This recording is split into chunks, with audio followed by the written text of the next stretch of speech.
Film dibuka dengan memperlihatkan seorang pria yang bernama Park Tae-jung.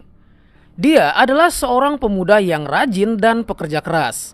Itu dia lakukan demi bisa memenuhi kebutuhan hidup dan membiayai sekolah adiknya yang bernama Park Tae-jin.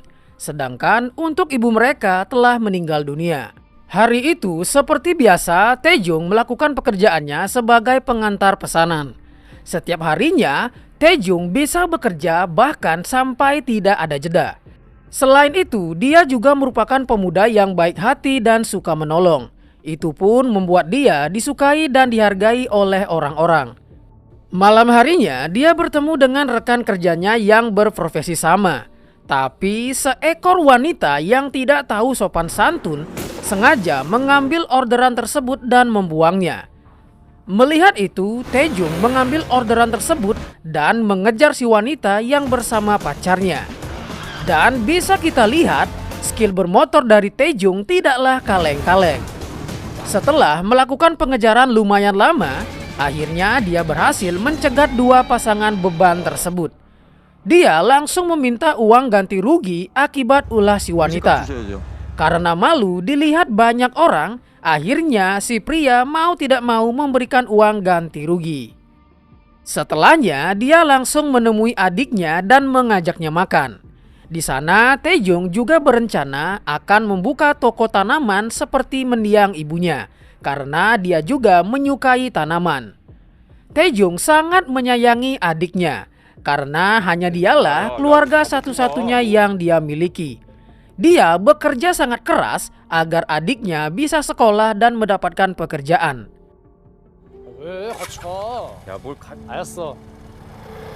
Pulang ke rumah, Tae-jin juga sering melakukan live streaming di YouTube sambil belajar untuk mendapatkan tambahan uang. Karena dia juga tidak mau terlalu membebani kakaknya.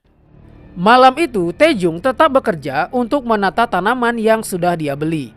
Di sana dia juga dibantu oleh teman-temannya. Tidak lama kemudian pacarnya Tae-jung juga ikut datang membantu. Dia bernama Sujin. Mereka sudah menjalin hubungan selama 4 tahun. Setelah teman-temannya pulang, Sujin yang kagum dengan kegigihan pacarnya mulai merasa jika rahimnya anget.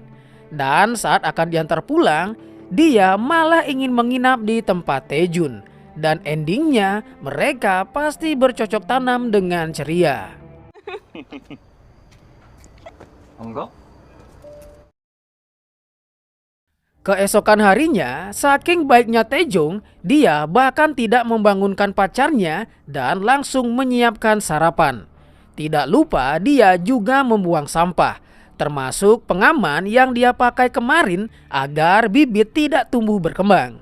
Setelahnya, dia lanjut lagi mengantar pesanan seperti biasa. Saat mengantar pesanan di suatu gedung, Tae-jung turun menggunakan tangga. Kemudian dia melihat tanaman yang daunnya kering karena terkena sinar matahari melalui kaca. Melihat itu, dia kemudian memindahkan tanaman tersebut dan menuliskan pesan.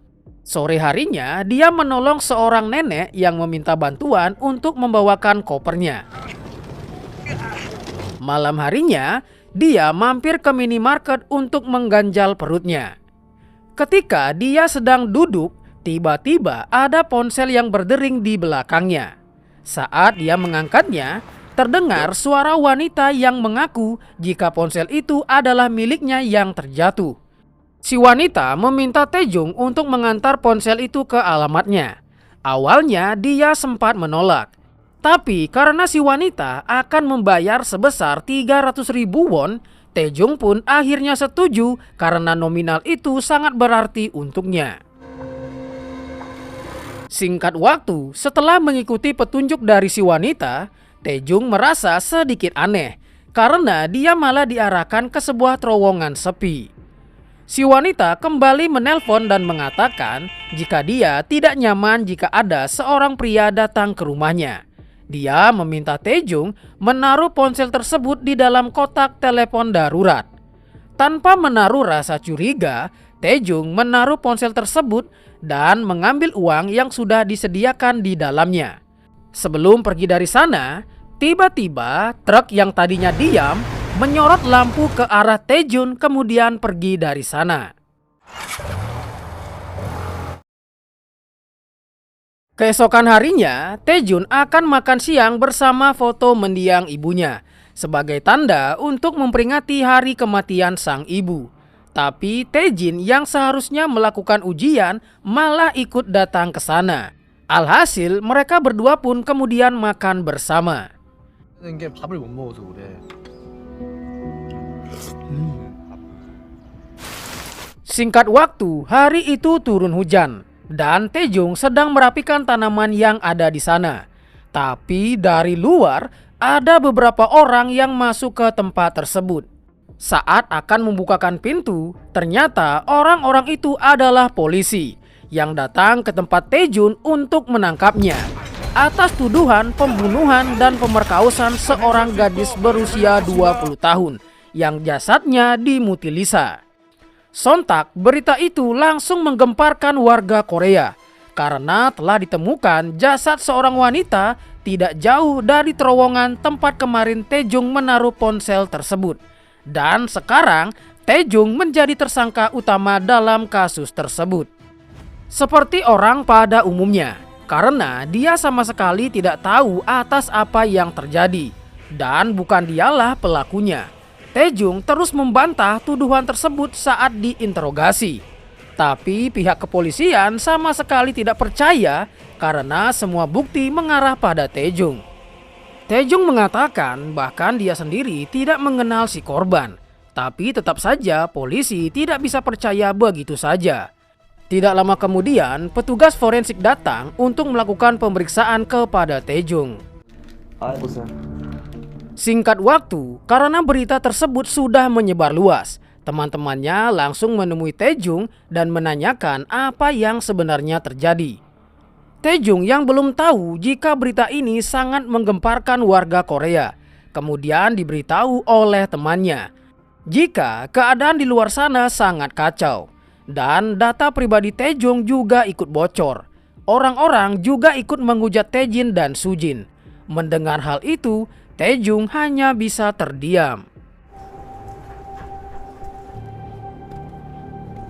Keesokan harinya, Sujin yang sudah mengetahui kondisi pacarnya menyewa jasa seorang pengacara karena dia yakin pacarnya tidak mungkin akan melakukan hal sekeji itu.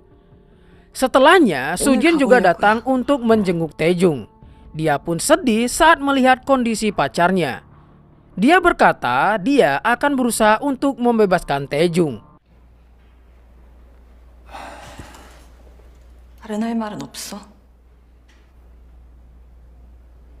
나도 오빠가 그럴 사람 아니라는 거. Singkat waktu, Sujin dan yang lainnya kembali ditemui oleh si pengacara. Dia mengatakan untuk bisa melakukan perlawanan, mereka harus memiliki alibi yang kuat. Seperti contohnya kegiatan Taejung sepanjang hari beserta jamnya. Karena jika mereka bisa membuktikan Taejung sedang melakukan kegiatan lain saat jam kematian si korban, itu merupakan bukti dan alibi yang sangat kuat. Tapi masalahnya, jam pasti kematian korban belum ditetapkan. Karena mengetahui Taejung adalah pekerja keras, bahkan terkadang tidak ada jeda, mereka pun langsung mengumpulkan data dari pesanan Taejung yang telah tersimpan, sekalian mengecek CCTV untuk memperkuat semua bukti.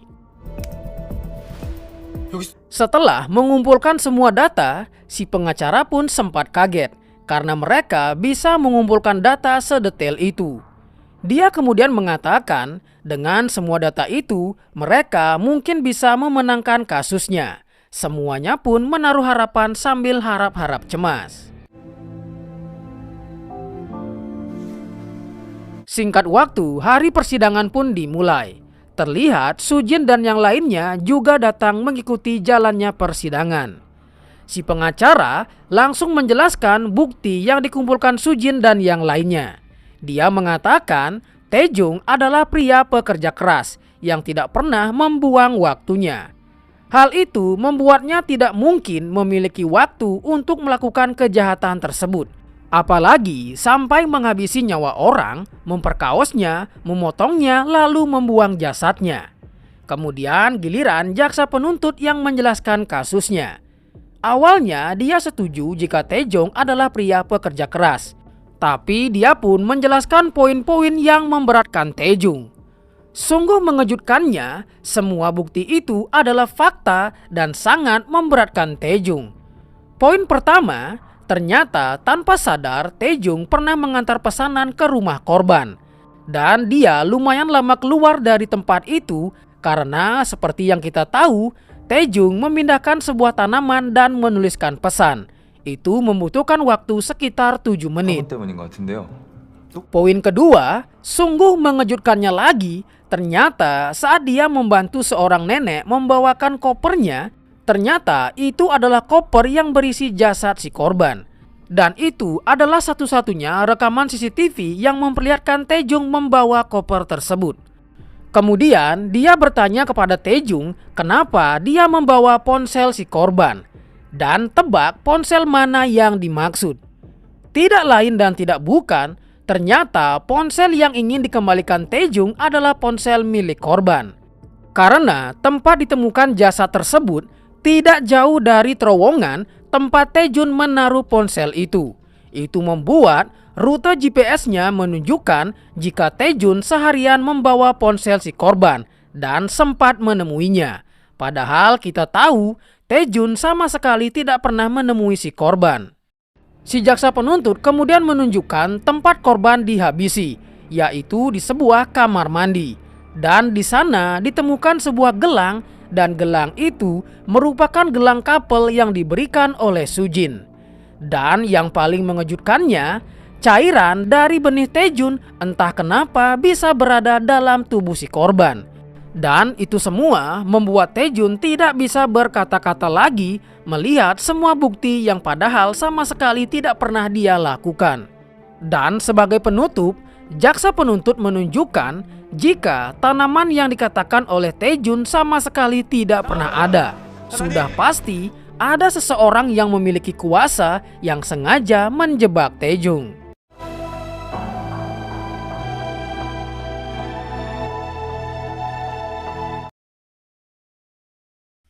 Setelahnya, karena semua bukti terlalu kuat, Taejong pun terbukti bersalah dan dijatuhi hukuman seumur hidup.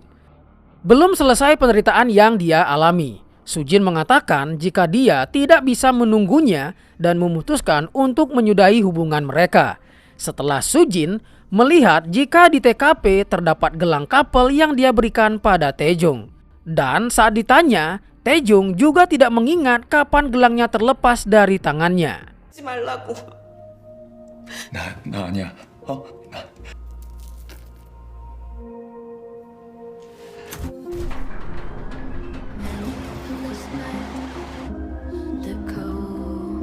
Singkat waktu, Taejong kemudian dipindahkan ke penjara bersama dengan terdakwa lainnya. Seketika hidup Taejong langsung hancur. Ketika berada di penjara, sipir menjelaskan aturan-aturan yang harus mereka patuhi. Jika selama di penjara mereka berkelakuan baik, mungkin mereka akan mendapatkan keringanan hukuman. Dan kehidupan Taejong di penjara pun baru dimulai. Singkat waktu, Taejong kedatangan seorang pengacara yang bernama Kim Sang-rak. Dia datang dengan tujuan untuk membantu Taejong. Siapa tahu ada sesuatu hal yang terlewat dan bisa menjadi bahan untuk mengajukan banding. Taejong mengatakan gelang yang ada di TKP bukanlah miliknya karena dia sama sekali tidak pernah ke sana.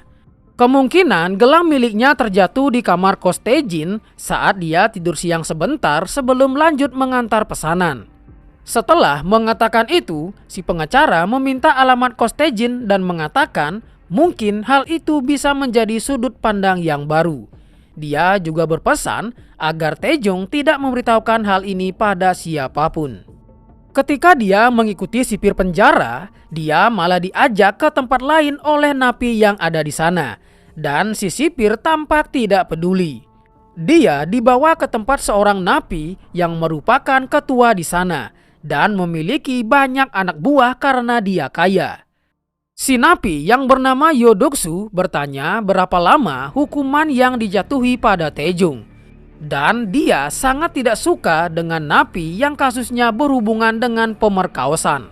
Mulai hari itu, hidup Taejung di penjara akan selalu diusik oleh Doksu dan anak buahnya.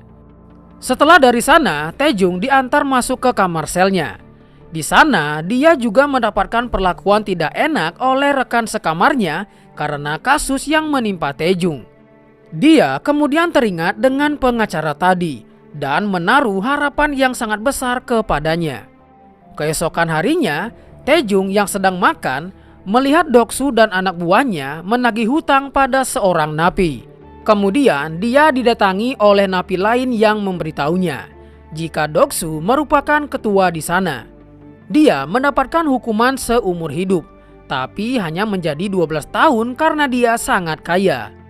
Dia juga memiliki adik perempuan, tapi ada pria yang berhubungan badan dengannya lalu menghabisinya. Itulah sebabnya kenapa Doksu sangat membenci pria dengan modelan seperti itu.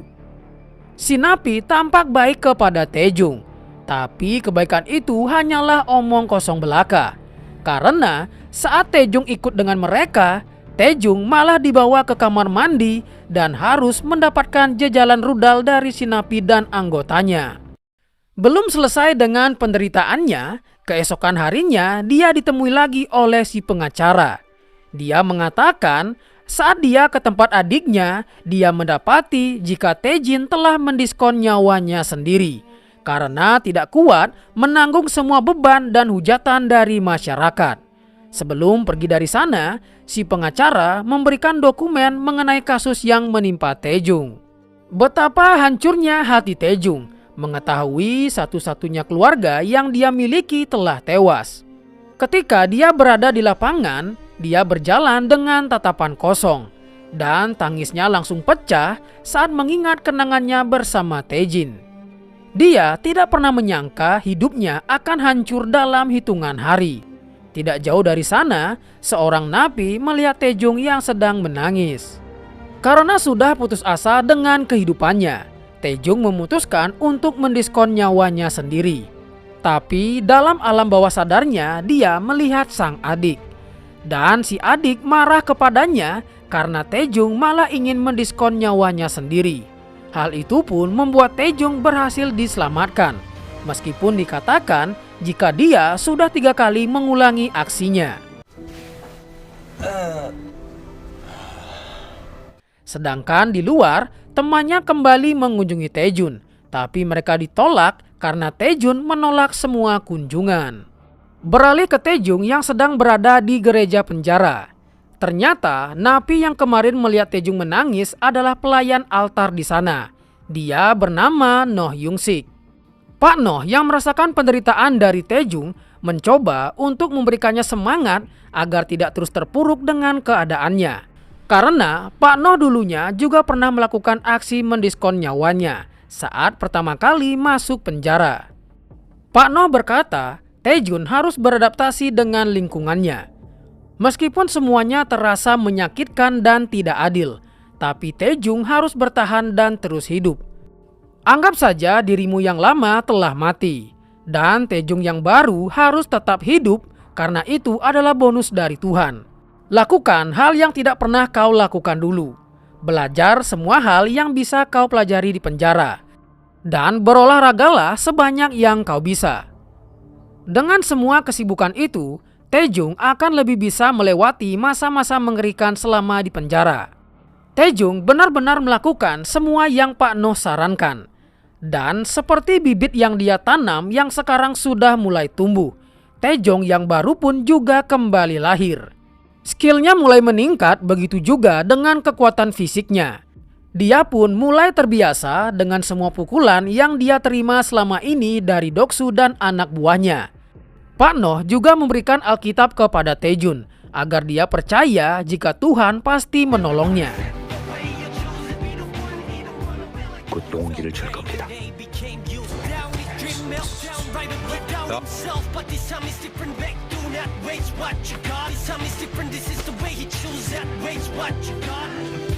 Singkat waktu, 5 tahun pun telah berlalu. Di sebuah tempat yang mewah, diperlihatkan seorang pria misterius yang memiliki banyak patung unik sedang berbicara lewat telepon dengan orang lain. Kemudian dia masuk ke sebuah ruang rahasia dan di sana terdapat layar besar yang memperlihatkan semua rekaman CCTV dari berbagai tempat. Kembali ke Taejung, hari itu Taejung sedang mengurus kebun kecilnya yang mulai tumbuh subur. Kemudian dia ditemui oleh seorang sipir penjara dan memberikan Taejung sebuah tanaman untuk dirawat. Tidak lama, Pak Noh kemudian datang sambil membawakan sepotong kue. Terlihat jika sekarang Taejung sudah bisa beradaptasi dengan lingkungannya. Pak Noh memberikan gelangnya kepada Taejun dan bersikap agak aneh karena ternyata hari itu adalah hari kebebasannya. Dia juga meminta agar Taejung melayani pendeta sebagai pelayan altar di sana, seperti yang dia lakukan dahulu. Ketika akan berpisah, Taejun kembali menangis karena harus berpisah dengan orang yang baik kepadanya selama 5 tahun terakhir. Tidak lupa, dia juga mengucapkan terima kasih kepada Pak Noh atas kebaikannya selama ini. 그랬나 보다. 그동안 감사했습니다.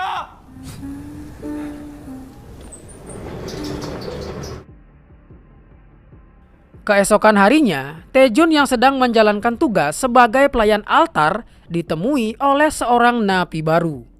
Di sana, Taejun mencoba memberikan Alkitab kepada si napi agar dia ada panduan untuk bertahan. Dan sungguh mengejutkannya, si napi baru mengatakan jika dia tidak bersalah. Seandainya saja dia tidak mencari keberadaan si pemilik ponsel yang dia temukan, semua hal ini tidak akan terjadi. Sontak, hal itu mengingatkan Taejung dengan kejadian yang sama persis menimpanya. Tapi si napi baru menyadari jika ada orang yang sengaja menjebaknya. Lalu datang seorang pengacara yang berkata akan menolongnya. Tapi saat dia memberikan alamat ibunya, keesokan harinya dia malah mendapatkan kabar jika ibunya telah meninggal karena mendiskon nyawanya sendiri. Dan tebak siapa pengacara yang dimaksud. Dia tidak lain adalah si kampret Kim Sang-rak. Setelah mendengar pengakuan si napi baru, Taejung kembali membaca berkas kasusnya yang kemarin diberikan oleh Sang-rak. Tapi satu hal yang berbeda adalah Taejung beruntung bertemu dengan Pak Noh, tapi tidak dengan si napi baru. Dia yang sudah putus asa ditemukan telah tewas keesokan harinya karena telah mendiskon nyawanya sendiri. Setelah sadar jika ada orang yang menjebaknya, Taejun kembali menemui si pengacara kampret. Dan setelah menjelaskan semuanya, si pengacara kampret pun langsung berubah ke mode aslinya dan mengaku jika dia memang terlibat dalam kejahatan ini, tapi bukan dia yang menghabisi adiknya. Mendengar semua itu, Taejun pun bersumpah akan mencari cara untuk menghabisi si pengacara dan dalang di balik semua ini. Keluar dari sana, si pengacara menelpon seseorang dan mengatakan jika rencana mereka telah berantakan dan harus segera dibereskan. Setelah mengetahui fakta tersebut, Taejung langsung menemui si pendeta dan mengembalikan Alkitabnya. Dia berkata tidak bisa lagi menjadi pelayan altar di sana. Dengan tatapan penuh amarah, dia mencabut sebuah paku dan bersiap untuk balas dendam.